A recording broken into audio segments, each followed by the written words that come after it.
Mon nom est Mara Bennett. J'étais âgée de 36 ans, ergothérapeute en pédiatrie, veuve. Et la seule parent qu'il restait à mon fils de 9 ans, Ellie. Et le matin où j'étais censé donner une partie de mon foie à ma plus jeune sœur, Sarah. J'étais éveillé à l'intérieur de la salle d'opération lorsque mon fils a couru à travers la porte. L'anesthésiste venait de finir de vérifier mon nom et ma date de naissance. Une infirmière a ajusté la fine couverture qui me recouvrait tandis que le docteur Lena Ortiz se tenait à côté d'un moniteur pour examiner la dernière liste de contrôle de sécurité. Un bracelet de donneur jaune encerclait mon poignet droit. Sarah se trouvait dans une autre partie du bloc opératoire, en train d'être préparée pour recevoir la partie de moi que ma famille disait qu'elle ne pouvait pas survivre sans. Tout a l'air prêt, a dit le docteur Ortiz. J'ai hoché la tête parce que parler me semblait difficile. Ma bouche était sèche et mon cœur battait plus vite que le moniteur ne le suggérait. Je n'arrêtais pas de penser à Ellie. Il était censé être avec un gardien de confiance à plusieurs étages de l'aile chirurgicale restreinte. Je lui avais promis que je me réveillerais. Je lui avais dit que les médecins savaient exactement ce qu'ils faisaient. L'anesthésiste a tendu la main vers la ligne de médication. Puis les portes de la salle d'opération se sont ouvertes. Angela Reed, mon avocate indépendante des donneurs, est apparue en premier. Son visage avait l'air si tendu que le docteur Ortiz s'est immédiatement écarté de la table d'opération. Ellie était à ses côtés, portant toujours le sweatshirt bleu dans lequel il avait dormi la nuit précédente. Sa tablette scolaire était serrée contre sa poitrine. Dès qu'il m'a vu, il s'est détaché d'Angela et a couru les derniers pas dans la pièce. Maman. Toutes les personnes autour de moi se sont arrêtées. Les yeux d'Ellie étaient rouges, mais il n'avait pas l'air confus. Il avait l'air effrayé d'une manière que je n'avais jamais vue auparavant. Comme s'il avait passé des jours à porter quelque chose de trop lourd pour un enfant. Il s'est arrêté à côté de la table d'opération et a fixé le bracelet de donneur autour de mon poignet. Puis il m'a regardé directement. Maman? Est-ce que je dois dire à tout le monde pourquoi Tati Sarah a vraiment besoin de ton foie? L'équipe chirurgicale s'est figée. Personne n'a touché la ligne de médication. Pendant plusieurs secondes, le seul bruit dans la pièce provenait du moniteur à côté de moi. J'ai tendu la main vers Ellie, mais la barrière de la table d'opération a bloqué ma main. De quoi tu parles? Angela a levé sa tablette. Nous devons nous arrêter, a-t-elle dit. Il y a des informations sur cet appareil que l'équipe de transplantation n'a pas reçues. Le docteur Ortiz a répondu immédiatement. N'administrez rien.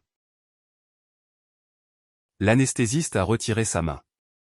Une infirmière a éloigné le plateau de médicaments. J'ai observé ces petites actions sans les comprendre pleinement. Quelques minutes auparavant, tout le monde se préparait à me retirer une partie du foie. Maintenant, la pièce s'était arrêtée à cause de quelque chose que mon fils de 9 ans y avait apporté. La lèvre inférieure d'Ellie a tremblé. Tati Sarah m'a dit de ne pas te le dire. Cela m'a effrayé plus que sa première question. Sarah avait toujours été affectueuse avec lui. Elle se souvenait de ses projets scolaires. Lui apportait de petits cadeaux et s'asseyait par terre pour jouer à des jeux avec lui lors des visites familiales. Je ne pouvais pas comprendre ce qu'elle aurait pu lui demander de cacher. Ni pourquoi Angela avait l'air si bouleversée que toute la transplantation venait de devenir dangereuse. Je ne comprenais pas non plus comment mon fils avait obtenu des informations qu'une équipe chirurgicale expérimentée ne possédait apparemment pas. Mais en regardant la tablette dans les mains d'Angela, une autre question s'est installée dans la pièce. Si Ellie ne m'avait pas atteint avant que les médicaments ne soient administrés, aurais-je jamais appris la vérité? Avant que j'explique ce qui était enregistré sur cette tablette et pourquoi 3 membres de ma famille voulaient que cela me soit caché. Abonnez-vous à la chaîne, activez la cloche de notification et aimez la vidéo. Cela aide cette communauté à continuer à partager des histoires sur les moments où les limites de la vérité et les décisions difficiles changent tout. pour comprendre comment mon fils s'est retrouvé à l'intérieur de cette salle d'opération. Je dois revenir à l'appel qui a tout déclenché. J'étais à notre table de cuisine en train d'aider Ellie à enregistrer une présentation pour l'école. Quand mon téléphone a sonné. Grand-maman, a dit Ellie après avoir vu le nom sur l'écran.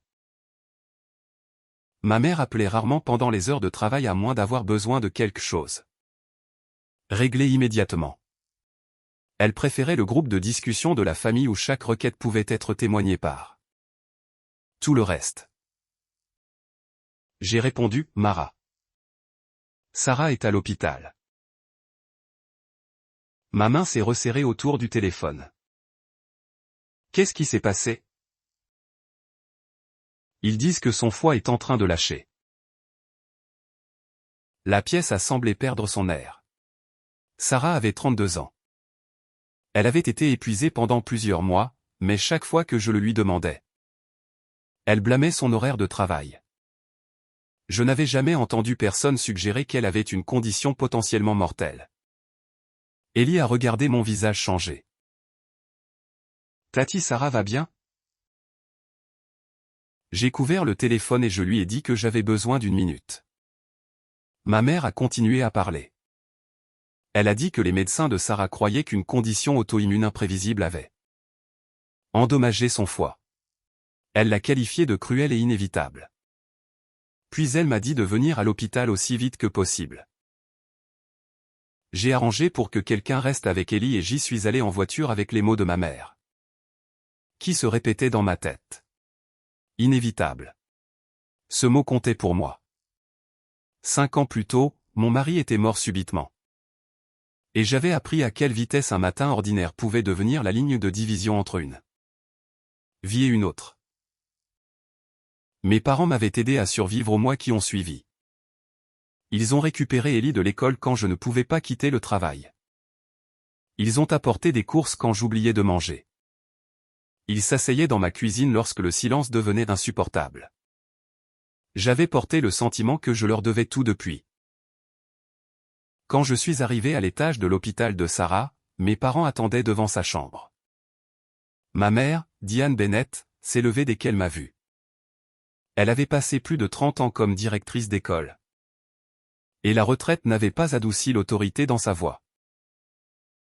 Tu as pris ton temps. Je suis venu dès que j'ai pu.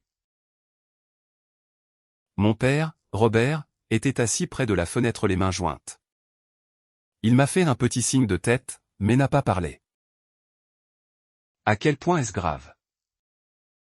Ai-je demandé. Ma mère a jeté un coup d'œil vers la porte de Sarah. Ils discutent d'une transplantation. J'ai regardé mon père, m'attendant à ce qu'il la corrige, ou au moins me dise qu'elle exagérait. Il a baissé les yeux. À l'intérieur de la pièce, Sarah avait l'air plus petite que dans mes souvenirs. Elle a essayé de sourire lorsque je me suis approché. Mais l'expression a disparu presque immédiatement. Je suis désolé, a-t-elle dit. Maman n'aurait pas dû te traîner ici. Tu es ma sœur. Bien sûr que je suis venu. Je me suis assise à côté d'elle et je lui ai demandé ce que les médecins lui avaient dit. Sarah a répété la même explication que ma mère m'avait donnée. Une condition auto-immune, une insuffisance hépatique soudaine. Et aucun moyen pour elle de l'avoir empêchée.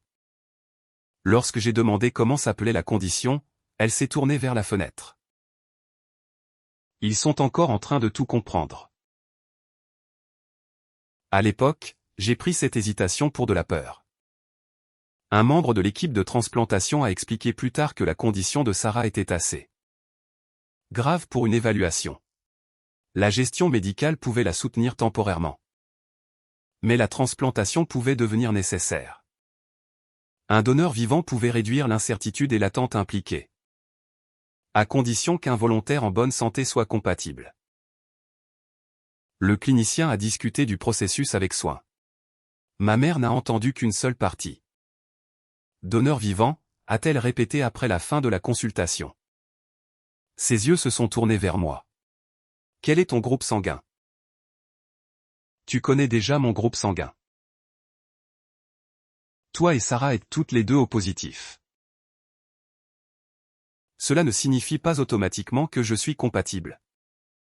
Mais cela signifie que tu pourrais l'être. Ma mère l'a dit comme si la possibilité était déjà devenue une responsabilité. Sarah a fixé ses mains. Maman, arrête. Mais sa protestation était calme, et ma mère a continué. C'est ta sœur, Mara. Si tu peux la sauver, tu n'as pas le choix. J'ai regardé mon père. Il n'a toujours rien dit. J'ai Ellie à penser. Ai-je dit. C'est une chirurgie majeure.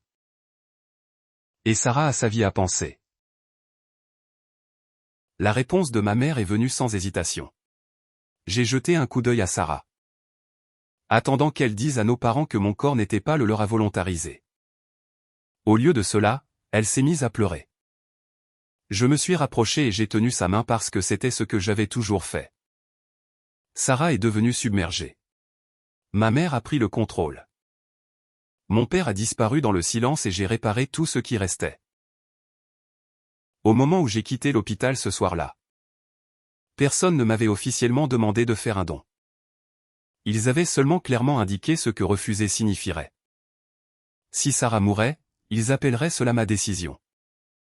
Et c'est ainsi que ma famille a commencé à transformer une possibilité médicale en obligation bien. Avant que quiconque ne sache si j'étais réellement compatible. Le lendemain matin, je me suis réveillé avec 17 messages non lus dans le groupe de discussion de la famille Bennett. Ma mère avait déjà dit à tout le monde que je commençais le processus de donneur. Elle ne m'avait pas demandé d'abord. Le premier message disait que Sarah avait besoin de nous. Le suivant me louait d'avoir fait un pas en avant. Au moment où je suis arrivé au bas, des proches me qualifiaient de courageuse et promettaient de prier pour mon rétablissement. Rétablissement d'une opération à laquelle je n'avais pas accepté de me soumettre. J'ai tapé une réponse expliquant que je ne faisais que recueillir des informations.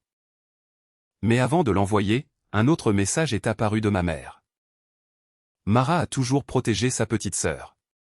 Elle ne l'abandonnera pas maintenant. J'ai supprimé ma réponse.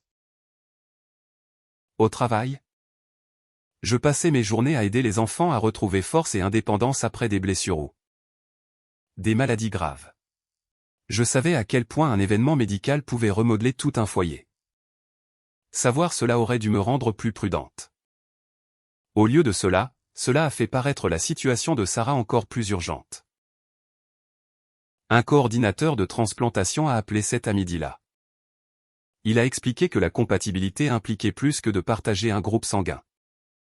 Si je choisissais de continuer, je subirais des analyses de sang, de l'imagerie, un examen psychologique et une évaluation indépendante. Il a souligné le mot choisir. J'ai remarqué parce que personne dans ma famille ne l'avait utilisé. À quoi ressemble normalement le rétablissement? Ai-je demandé. Cela varie. Tu aurais besoin d'un temps significatif loin du travail et d'une aide fiable à la maison. L'équipe de donneurs expliquerait chaque risque avant que tu ne prennes une décision finale. Mes yeux se sont dirigés vers la photographie à côté de mon ordinateur. Elle montrait Ellie entre son père et moi pris avant que nos vies ne se séparent en avant et après. Qu'en est-il de mon fils? Tu aurais besoin d'un plan de soins clair pour lui. Ce soir-là, Sarah a appelé. Je suis désolée pour maman, a-t-elle dit. Elle ne devrait pas parler pour toi. Je me suis assise à la table de la cuisine pendant qu'Ellie travaillait sur sa présentation à proximité. Savais-tu qu'elle avait annoncé que je faisais un don? Sarah a été silencieuse pendant un moment. Elle a peur. Moi aussi. Je sais. Sa voix semblait faible. Je pouvais entendre l'effort derrière chaque phrase et une partie de ma colère s'est adoucie. Je ne te demande pas de le faire, a-t-elle continué. Je ne te demanderai jamais de risquer ta vie pour la mienne. J'aurais dû entendre la contradiction cachée à l'intérieur de ces mots. Elle prétendait qu'elle ne demandait pas. Mais elle avait appelé précisément parce qu'elle savait que j'envisageais de le faire. Puis sa respiration s'est bloquée. Je ne veux tout simplement pas mourir, Mara. Cette phrase m'a suivi à travers chaque rendez-vous qui a suivi. L'équipe de donneurs a recueilli des échantillons de sang, examiné mes antécédents médicaux et effectué des tests détaillés. Angela Reed a assisté à plusieurs rendez-vous, me rappelant toujours qu'elle me représentait. Pas Sarah. Ma mère a envoyé des messages après chacun d'eux. Comment ça s'est passé? Ont-ils dit quand la chirurgie pourrait avoir lieu? Sarah devient plus faible. Elle n'a jamais demandé comment je me sentais. Le résultat de la compatibilité est arrivé plusieurs jours plus tard. J'étais à la maison lorsque le coordinateur a appelé. Mes résultats médicaux de base étaient encourageants. Mon anatomie du foie semblait appropriée pour une évaluation plus poussée et j'étais assez compatible pour que le processus continue.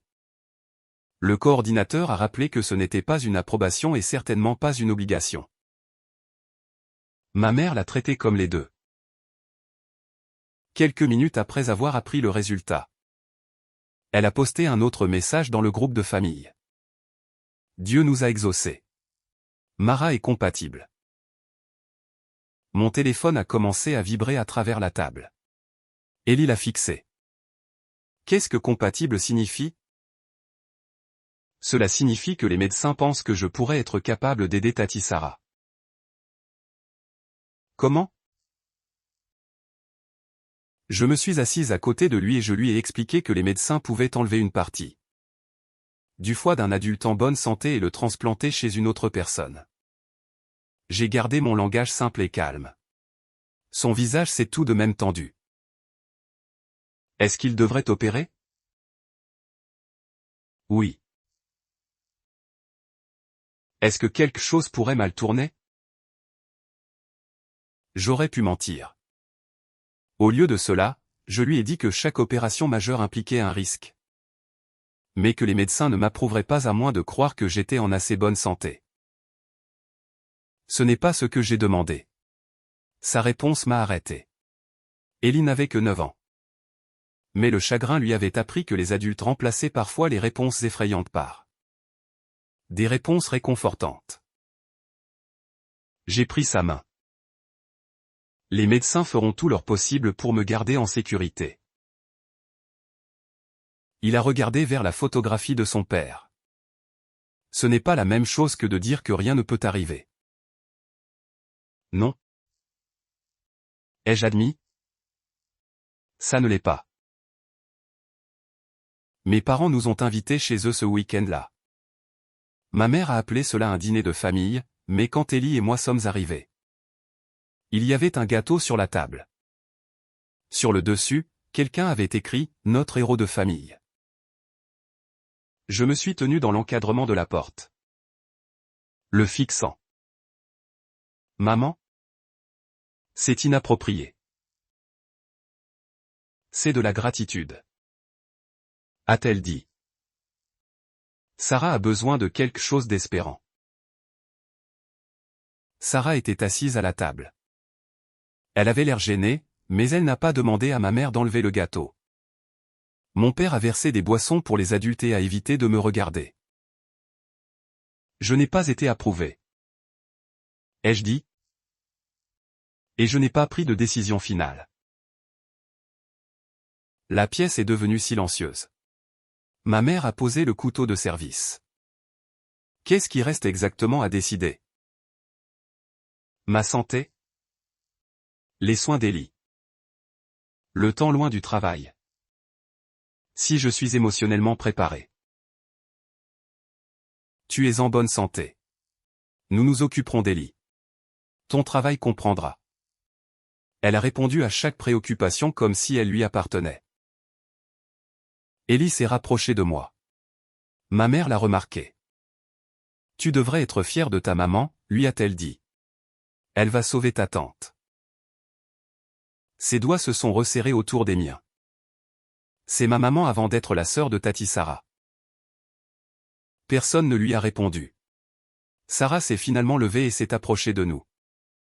Tu n'es pas obligé de faire ça, a-t-elle chuchoté. Avant que je ne puisse répondre. Ma mère a parlé de derrière elle, mais elle le fera. J'ai regardé Sarah. Tout ce qu'elle avait à faire était de la corriger. Au lieu de cela, elle a baissé les yeux. Ce soir-là, après qu'Ellie se soit endormie, j'ai ouvert le portail des donneurs et j'ai confirmé ma prochaine série d'évaluations. Je me suis dit que je choisissais de continuer. Mais quelque part sous cette pensée se trouvait une autre vérité. J'étais terrifié par ce que ma mère appellerait si j'arrêtais. Le bureau d'Angela était délibérément séparé de la clinique des receveurs. Il n'y avait pas de photographie d'histoire de succès de transplantation sur le mur. Pas d'affiche sur le don du don de vie, rien conçu pour rendre le don noble ou attendu. Elle s'est assise en face de moi sans ouvrir son carnet. Pourquoi veux-tu faire un don? Sarah est ma sœur. Cela explique votre relation. Cela n'explique pas ta décision. Elle pourrait mourir sans transplantation. Et tu as un enfant qui dépend de toi. La franchise m'a mise mal à l'aise. Mes parents s'occuperont de lui pendant que je guéris. Est-ce qu'ils soutiennent ta décision ou rendent-ils la décision plus difficile à refuser? J'ai regardé vers la porte fermée. Ma mère est intense. Ce n'était pas ma question. J'ai croisé mes mains sur mes genoux. Il croit que la famille doit aider la famille. Qu'est-ce que tu crois? J'ai pensé au gâteau, au message de groupe et au silence de Sarah. Je crois que j'aurais du mal à vivre avec moi-même si j'avais pu la sauver et que j'avais choisi de ne pas le faire. Angela a enfin ouvert son carnet. Cela ressemble à une peur de la culpabilité. Cela peut coexister avec un désir authentique de donner, mais nous devons reconnaître la différence. Elle a expliqué que je pouvais me retirer à tout moment. Si je ne voulais pas que ma famille soit informée que j'avais changé d'avis. L'équipe de donneurs pouvait communiquer seulement que je n'étais plus éligible pour continuer. Tu ne dois d'explication médicale à personne. A-t-elle dit. Je comprenais les mots. Émotionnellement, il semblait impossible. Ma famille le saurait. Peut-être. Mais le soupçon ne supprime pas ton droit de dire non. Quand j'ai quitté son bureau, ma mère attendait près des ascenseurs. Qu'est-ce qui a pris autant de temps? C'était une entrevue privée. Qu'ont-ils demandé? J'ai dit que c'était privé. Son expression a changé. Nous ne sommes pas des étrangers. Mara. La vie de Sarah en dépend. Cela ne rend pas mon évaluation médicale la propriété de la famille. Mon père se tenait à plusieurs pieds de distance, étudiant le sol. Ma mère s'est rapprochée. Tu as soulevé des questions depuis que tu as découvert que tu étais compatible. Fais attention à ce que ces questions ne deviennent pas des excuses. Je me suis tourné vers mon père. Es-tu d'accord avec elle? Il m'a regardé. Puis vers ma mère. Nous sommes tous sous pression.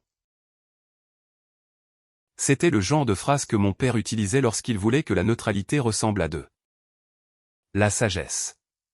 Mais il n'y avait rien de neutre dans son silence. Chaque fois qu'il refusait de défier ma mère, il me laissait seul contre elle. À la maison, le coût pratique du don a commencé à remplir chaque pièce. J'ai calculé combien de revenus je pourrais perdre pendant le rétablissement. J'ai parlé avec mon superviseur d'un congé prolongé. J'ai fait des listes de l'horaire scolaire d'Ellie, de ses préférences alimentaires et de ses contacts d'urgence. Ma mère a dit qu'elle et mon père resteraient chez moi. Tu n'auras à t'inquiéter de rien. A-t-elle promis? Mais je m'inquiétais de tout. Une nuit, Ellie m'a trouvé en train de trier des documents à la table de la cuisine. C'est pour l'opération? Oui. Il s'est assis en face de moi. Combien de temps seras-tu à l'hôpital? Quelques jours si tout va bien. Et puis je guérirai ici avec grand-maman et grand-papa. Il a fixé les papiers. Et si tu ne rentres pas à la maison? J'ai posé mon stylo.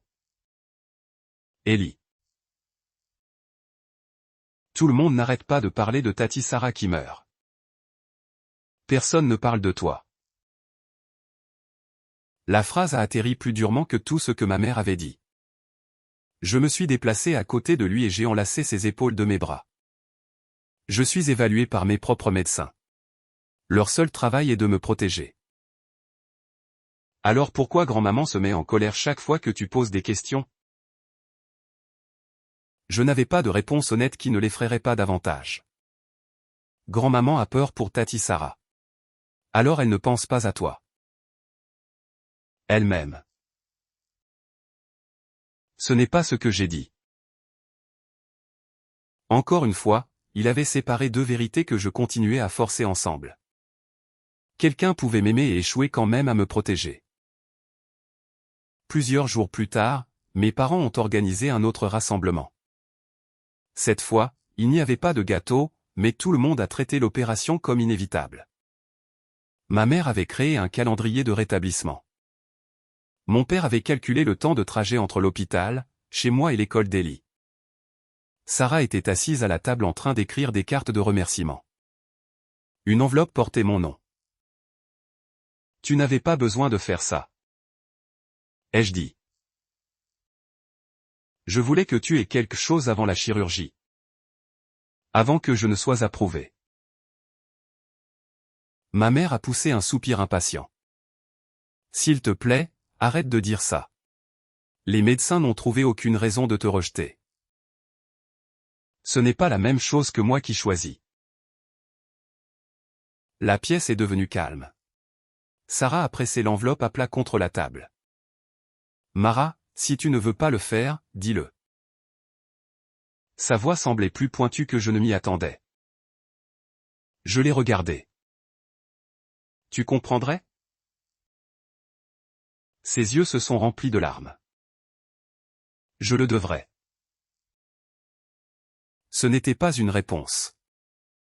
Quelques minutes plus tard, Sarah s'est levée trop vite et a saisi le dossier de sa chaise. Ma mère s'est immédiatement déplacée à côté d'elle. Elle est épuisée, a-t-elle dit. Sarah s'est retirée. Je vais bien. Tu as besoin de te reposer. Il y avait quelque chose de tendu entre elles. Quelque chose au-delà de la peur normale entourant la santé de Sarah. Quand j'ai demandé si quelque chose avait changé médicalement, les deux ont nié. Mon père a commencé à ramasser les assiettes. Cette nuit-là, le groupe de discussion s'est rempli de photographies du rassemblement. Sous une photo de Sarah et moi. Ma mère a écrit que ses filles étaient sur le point de se donner une seconde chance dans la vie. Je voulais la corriger. Au lieu de cela, j'ai éteint mon téléphone. Le coordinateur de transplantation a appelé le lendemain matin. Le comité des donneurs m'avait approuvé médicalement et psychologiquement. À condition que mes tests finaux restent stables. L'équipe de Sarah était prête à coordonner une date chirurgicale. Une date a été sélectionnée. Quand je l'ai dit à Sarah, elle m'a remercié si rapidement que cela a semblé répété. Puis elle est devenue silencieuse. Ça va? Ai-je demandé. J'ai peur. Moi aussi. Non. Je veux dire. Elle s'est arrêtée. Quoi? Rien. Je suis fatigué. Elle a mis fin à l'appel. Pour la première fois, je me suis demandé si Sarah avait peur de plus que de l'opération. À mesure que la date chirurgicale approchait, ma vie s'est rétrécie en liste de contrôle. Congé de travail, ramassage scolaire, repas pour Ellie, derniers rendez-vous médicaux. J'ai traité chaque tâche accomplie comme une preuve que j'étais prête. En réalité, j'utilisais la préparation pour éviter de me demander si je voulais toujours continuer. Ellie est devenu plus silencieux. Il a arrêté de poser des questions directes sur l'opération. Au début, j'ai pensé qu'il l'acceptait. Plus tard, j'ai appris que son silence avait une cause entièrement différente. Cela a commencé lorsqu'il a passé un après-midi chez mes parents à travailler sur sa présentation scolaire. Il avait pris sa tablette dans la véranda parce que c'était l'endroit le plus calme de la maison. Il a enregistré la première partie de sa présentation. S'est arrêté lorsqu'il a oublié une phrase et a laissé l'application d'enregistrement en marche. Pendant qu'il allait chercher ses notes. Pendant qu'il était absent, Sarah est arrivée. Mes parents l'ont rejointe dans la cuisine à côté de la véranda. Leur conversation a été enregistrée assez clairement pour qu'Ellie entende chaque mot à son retour. Je n'allais pas apprendre le contenu complet avant le matin de la chirurgie. Ce qu'Ellie a compris immédiatement était plus simple. Sarah avait fait quelque chose que l'équipe de transplantation ne savait pas. Mes parents le savaient, et ils croyaient que je pourrais arrêter l'opération si je le découvrais. Ellie s'est tenue dans le couloir en écoutant les adultes se disputer. Lorsqu'il a vu le chronomètre d'enregistrement se déplacer sur l'écran de la tablette. Il a terminé le fichier et a porté l'appareil à l'étage. Sarah l'a trouvé là plusieurs minutes plus tard. Selon Ellie, elle s'est assise à côté de lui et lui a demandé combien il avait entendu. Il a essayé d'éviter de répondre. Puis elle a remarqué la tablette. Tu nous enregistrais? Je faisais mon projet. Laisse-moi voir. Il a tenu l'appareil contre sa poitrine. Sarah lui a dit que la conversation impliquait des informations médicales privées. Elle a dit que les adultes s'en occupaient et que le partager m'effraierait inutilement. Maman le sait? A-t-il demandé. Elle n'a pas besoin de le savoir. Mais elle fait l'opération. La voix de Sarah s'est adoucie.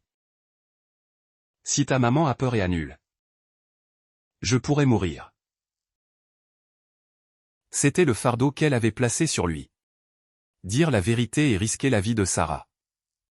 Rester silencieux et me permettre d'entrer en chirurgie sans information qu'il croyait pouvoir. Changer ma décision. Sarah lui a demandé d'effacer l'enregistrement. Ellie a ouvert le fichier, mais avant qu'il ne puisse agir, ma mère a appelé Sarah d'en bas. Le fichier est resté enregistré. Quand j'ai récupéré Ellie ce soir-là, Sarah l'a raccompagnée à la porte. Il a été inquiet pour toi, a-t-elle dit. Je l'ai regardé en bas. Ça va? Il a hoché la tête, mais il ne voulait pas regarder Sarah. Pendant le trajet en voiture, il a tenu la tablette sur ses genoux. Maman, si quelqu'un ne te dit pas quelque chose parce qu'il pense que tu diras non. Est-ce un mensonge? Je l'ai regardé dans le rétroviseur. Qu'est-ce qui s'est passé? Rien. Grand-maman a dit quelque chose? Non. Sa réponse est venue trop vite. Je me suis engagé dans notre allée et je me suis tourné vers lui. Tu peux me dire n'importe quoi. Il a fixé la tablette. Et si dire fait arriver quelque chose de mal? Alors nous trouvons un adulte de confiance et nous gérons cela ensemble. Il a presque parlé. Puis mon téléphone a sonné à travers les haut-parleurs de la voiture. Le nom de ma mère est apparu sur le tableau de bord. Ellie a fermé sa bouche. J'ai ignoré l'appel, mais le moment était passé. Plus tard cette nuit-là, je l'ai trouvé assis à côté de mon lit. Tu peux rester à la maison pour l'opération, a-t-il demandé. Je ne peux pas juste rester à la maison. Pourquoi? Parce que Tati Sarah compte sur moi. Et si elle ne t'avait pas tout dit? La question m'a fait m'asseoir. Qu'est-ce que tu veux dire? Il s'est figé. Ellie. Il a secoué la tête. Je ne sais pas. J'ai supposé qu'il imaginait des raisons d'arrêter la chirurgie. Les enfants posent souvent des questions indirectes lorsque la peur directe semble trop grande. Je l'ai serré contre moi. Les médecins de Tati Sarah savent ce qui se passe. Mes médecins savent ce qui se passe. Personne ne me laisse marcher là-dedans sans la vérité. Il est resté immobile contre moi. J'avais eu l'intention de le rassurer. Au lieu de cela, j'avais confirmé exactement pourquoi le secret importait. Le lendemain matin, j'ai appelé Sarah. Quelque chose s'est passé entre toi et Ellie? Non. Pourquoi? Il demande si tu m'as tout dit. Silence. Puis Sarah a ri, mais cela a sonné forcé. Il a probablement entendu maman et moi nous disputer. Maman pense que chaque revers médical est une catastrophe. Quel revers? Il n'y en a pas eu. C'est le point. Je suis fatigué. Mara. Je suis malade. Je n'ai pas l'énergie de défendre chaque phrase. Je ne t'attaque pas. On dirait que tu le fais. Elle a mis fin à l'appel. Quelques minutes plus tard. Ma mère a téléphoné. Qu'est-ce que tu as dit à Sarah? Je lui ai posé une question. Elle m'a appelé en pleurant. J'ai demandé si quelque chose s'était passé devant Ellie. La voix de ma mère s'est durcie. Ton fils a toujours été anxieux. Arrête de laisser sa peur interférer avec le traitement de Sarah. Il a 9 ans et tu es l'adulte. Agis comme tel. Après qu'elle ait raccroché, des messages ont commencé à apparaître dans le groupe de discussion. Le premier demandait à tout le monde de garder Sarah calme avant la chirurgie. Le suivant rappelait à la famille que le stress pouvait aggraver sa condition. Personne n'a mentionné que je me préparais également à une chirurgie majeure. Personne n'a demandé pourquoi mon fils avait peur. La veille de l'opération, j'ai fait un petit sac d'hôpital pendant qu'Ellie était assis sur mon lit. Il m'a regardé plier un pull. Qui sera avec toi quand tu te réveilleras? Grand-maman et grand-papa seront à l'hôpital. Je voulais dire qui sera là pour toi. J'ai arrêté de faire mes bagages. J'aurai ma propre équipe médicale. Il a atteint la tablette à côté de lui. Pendant un moment, j'ai pensé qu'il allait enfin me montrer quelque chose. Puis mon téléphone s'est illuminé avec un message de Sarah. Elle avait écrit seulement 2 mots, toujours là. J'ai répondu oui. Quand j'ai regardé en arrière, Ellie avait glissé la tablette dans son sac à dos d'école. Je ne le savais pas alors, mais il avait pris une décision. Si je ne reconnaissais pas son avertissement, il trouverait un adulte qui le ferait. Ellie a à peine parlé le matin de la chirurgie. J'avais arrangé pour qu'un gardien de confiance reste avec lui jusqu'à ce que mes parents puissent prendre le relais après l'opération. Il se tenait dans le couloir portant le sweatshirt bleu qu'il choisissait toujours quand il était nerveux. Son sac à dos reposait contre le mur. Tu n'as pas besoin de travail scolaire aujourd'hui. Lui ai-je dit. Je veux ma tablette. J'ai supposé qu'il voulait une distraction. Quand il était temps de partir, il a enlacé ses 2 bras autour de ma taille et a refusé de lâcher prise. Maman, ne pars pas encore. J'ai reposé ma main contre l'arrière de sa tête. Je dois m'enregistrer tôt. S'il te plaît. La peur dans sa voix m'a fait envisager d'annuler pour la première fois sans rejeter immédiatement la pensée. Puis mon téléphone a vibré. Ma mère avait envoyé 3 messages demandant où j'étais. Je me suis accroupi devant Ellie. Je t'aime plus que tout. Je vais rentrer à la maison et guérir ici même. Et si Tati Sarah a menti? La question était si spécifique que j'ai hésité. À propos de quoi? Il a regardé vers son sac à dos. Avant qu'il ne puisse répondre, la sonnette a retenti. Son gardien était arrivé. Je me suis dit que nous en discuterions après la chirurgie. Cette décision m'a presque coûté la vérité. À l'hôpital. Ma mère m'a rencontré près des admissions. Tu es en retard. Je suis à l'heure. Sarah a demandé après toi. Mon père se tenait à côté d'elle tenant un sac des affaires de Sarah. Bonjour, a-t-il dit tranquillement. Il y avait des douzaines de choses que je voulais lui demander.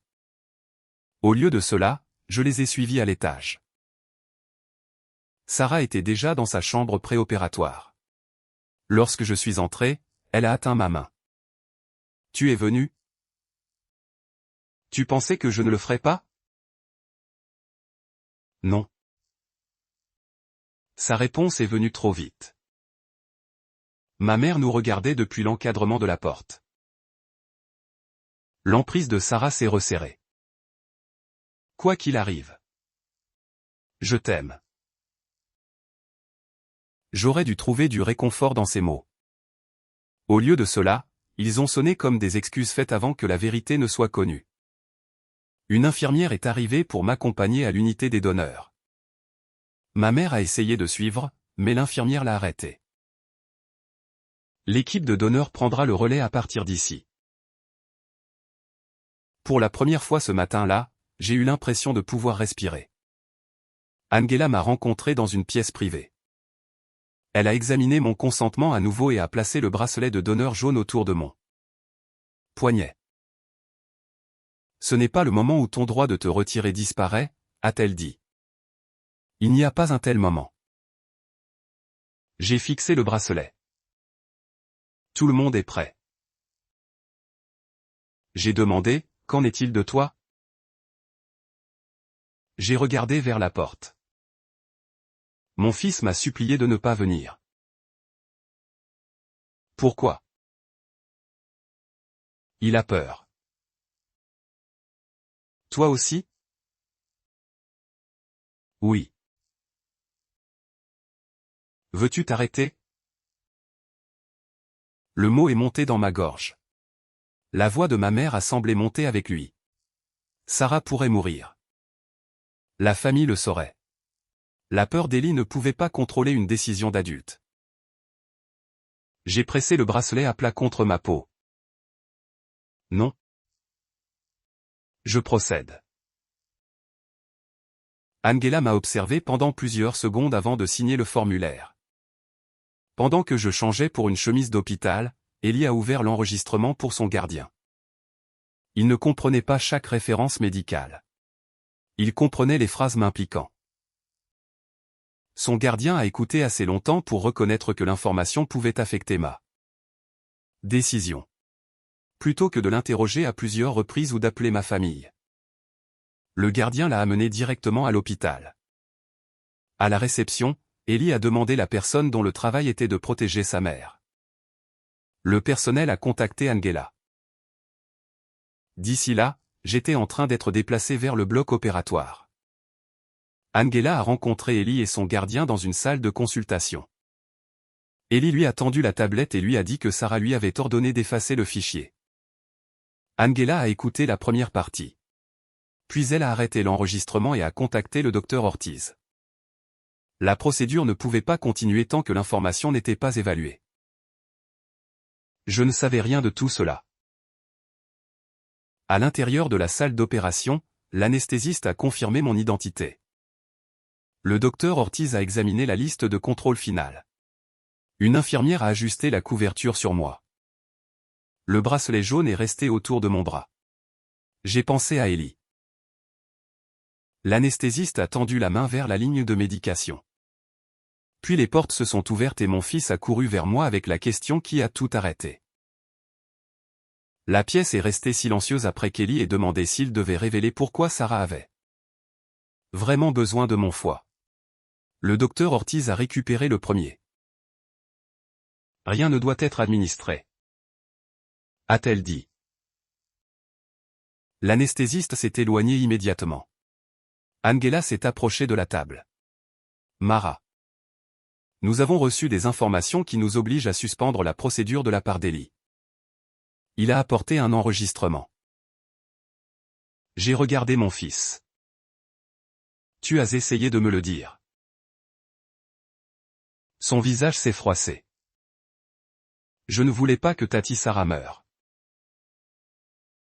J'ai tendu la main à travers la barrière et cette fois Angela l'a aidé à s'approcher assez près pour prendre ma main. Ce n'est pas ta faute. Mais elle a dit, quoi qu'il arrive. Elle a dit. Tu as fait la bonne chose en trouvant de l'aide. Le personnel m'a transféré hors de la salle d'opération et dans un espace de consultation privée. Aucun médicament n'avait été administré.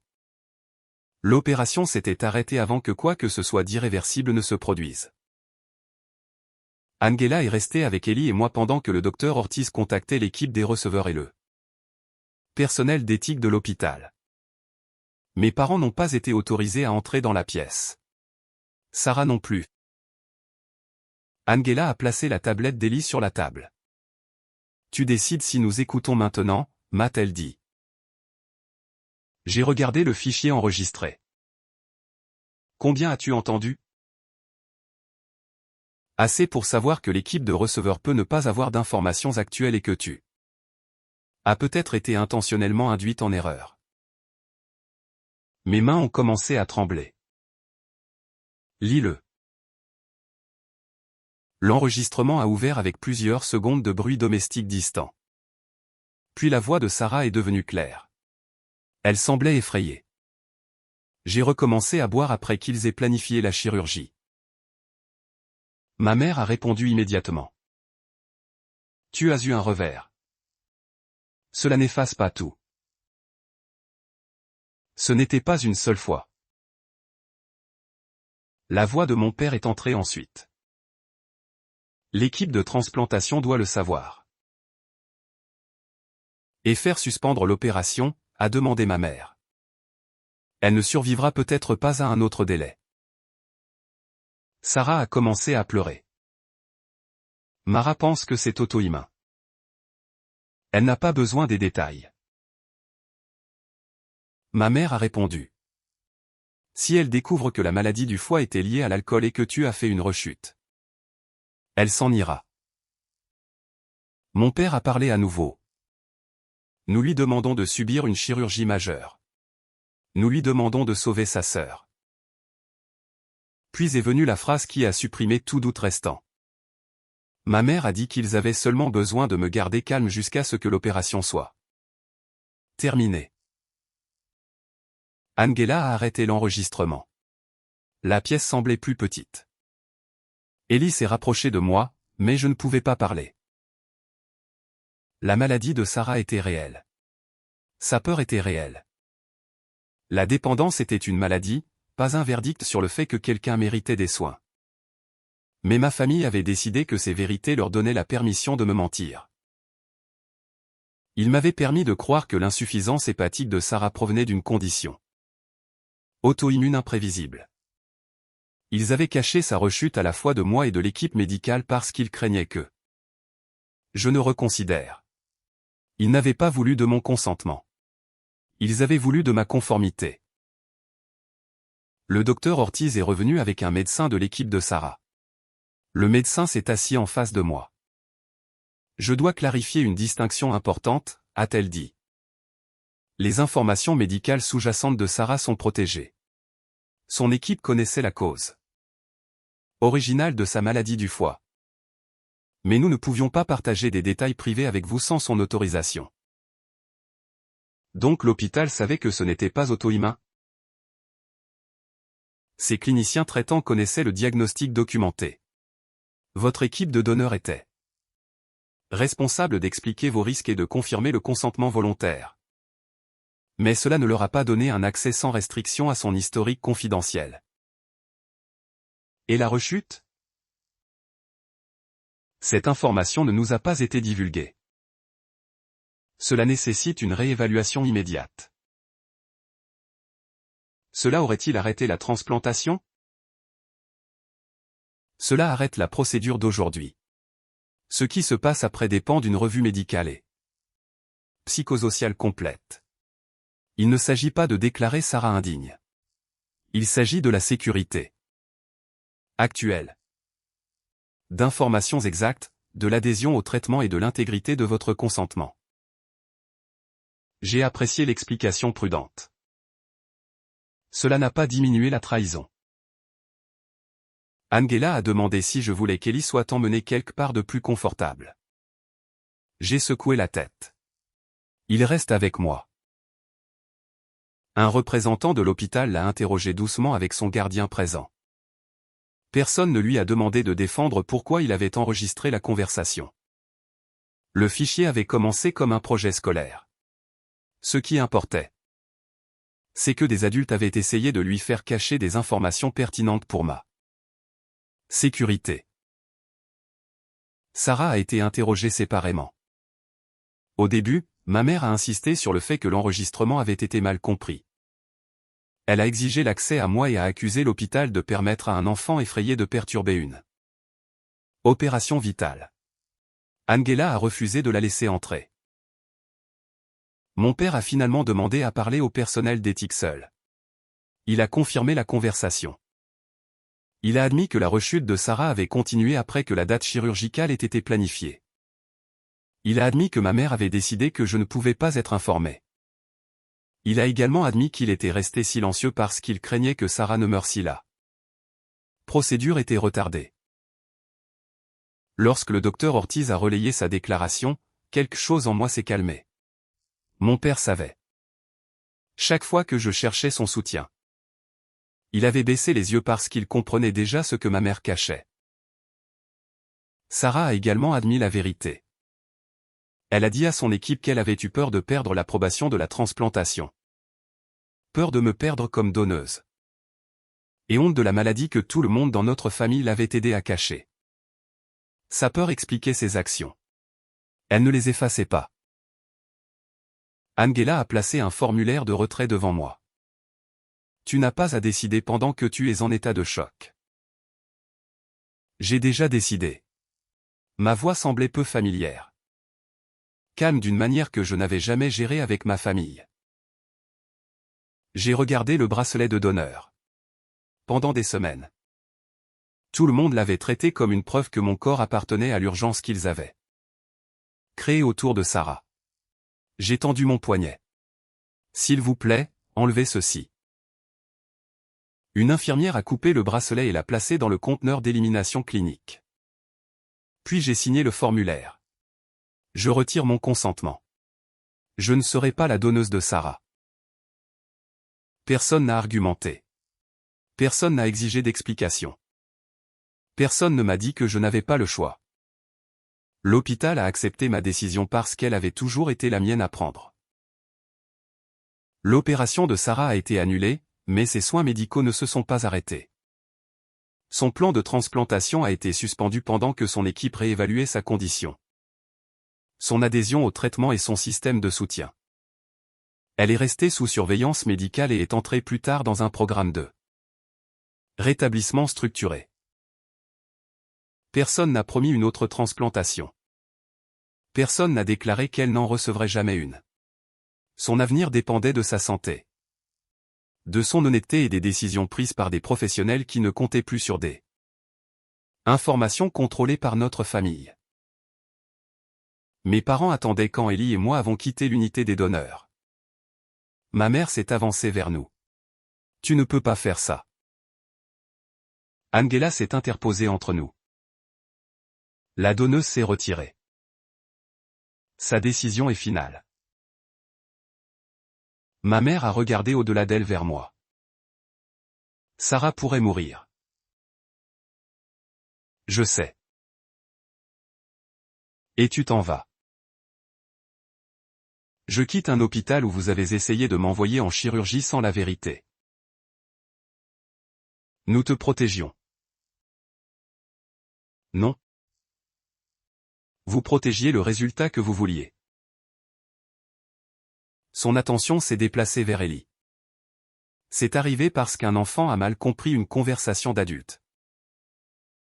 Je me suis placé devant lui. Ne blâmez pas mon fils.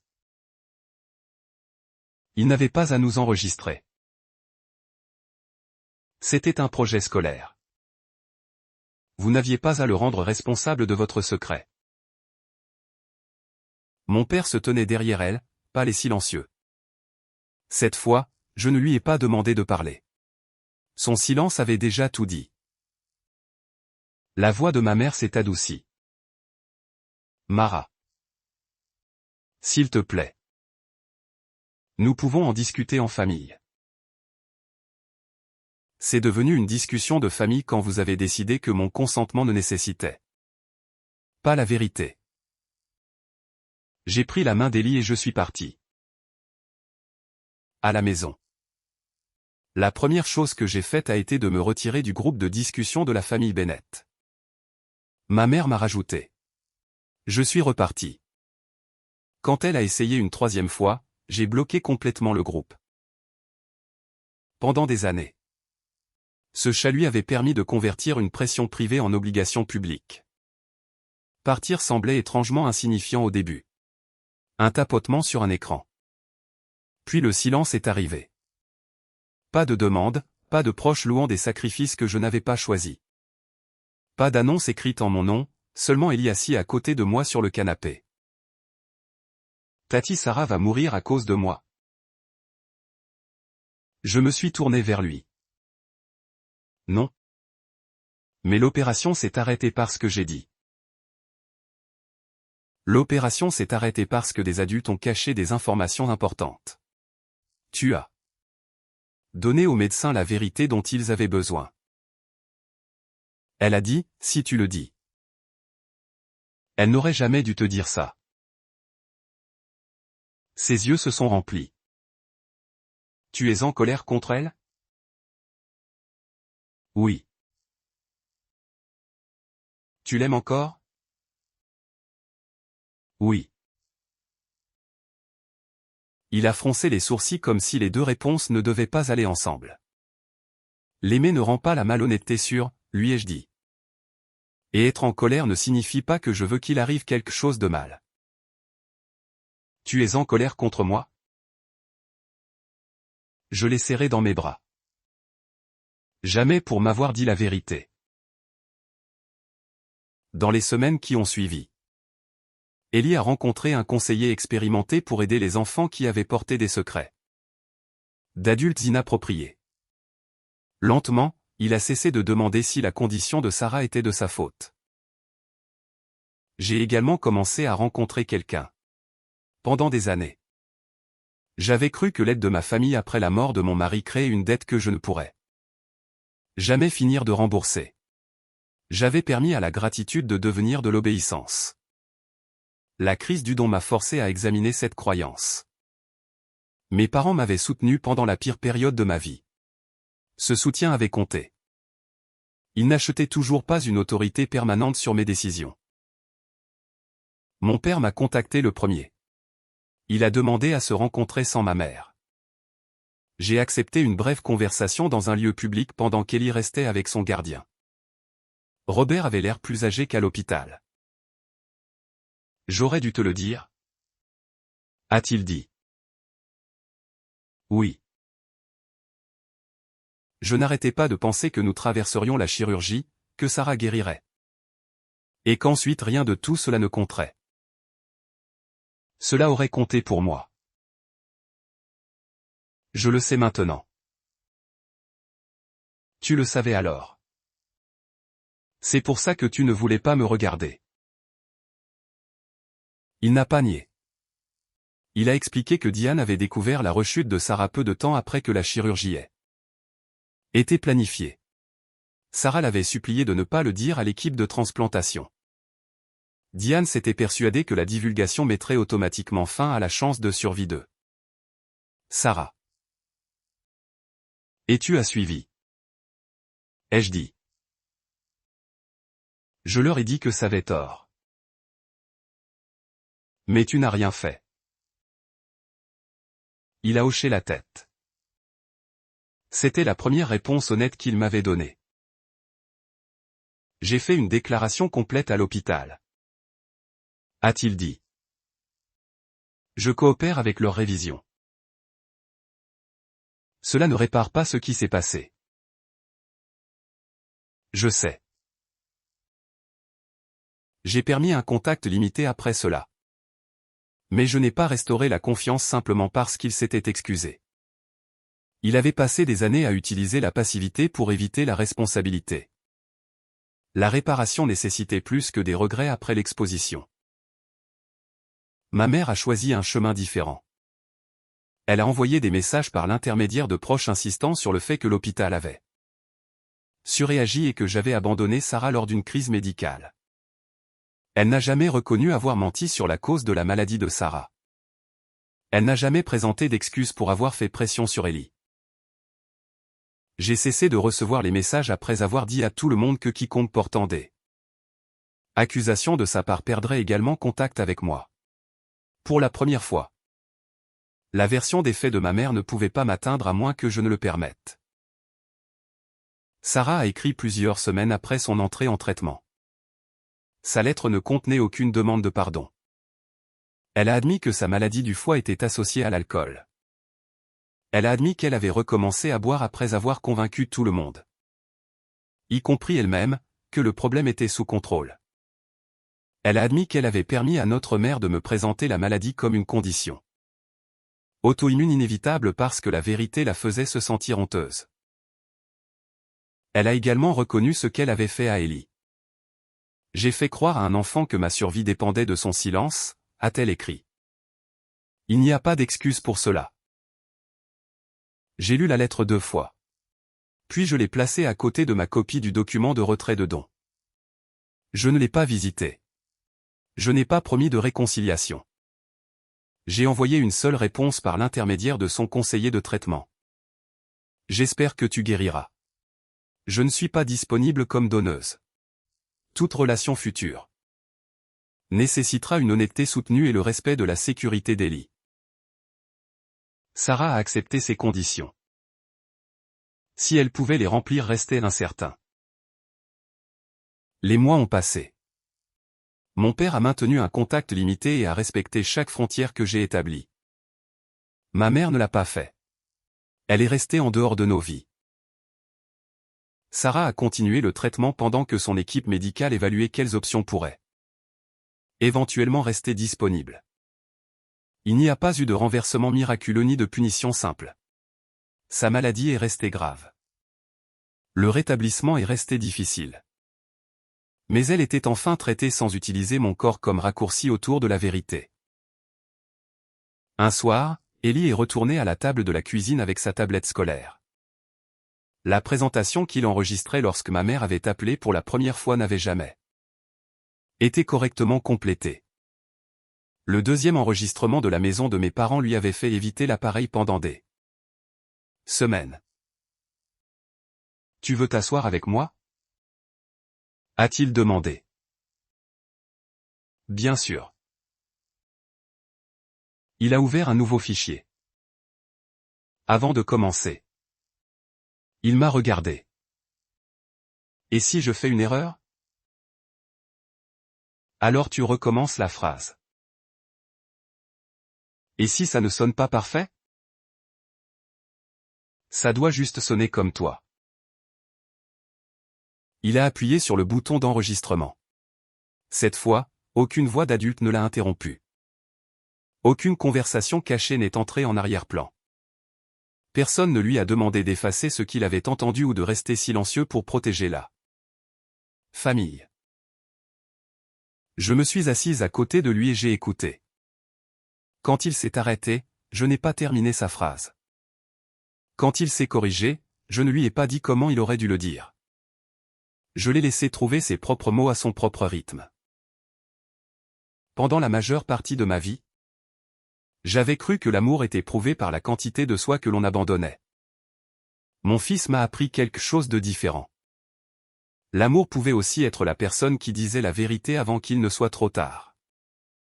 Et parfois, la chose la plus importante qu'une mère pouvait faire était de s'assurer que cette personne ne soit plus jamais réduite au silence.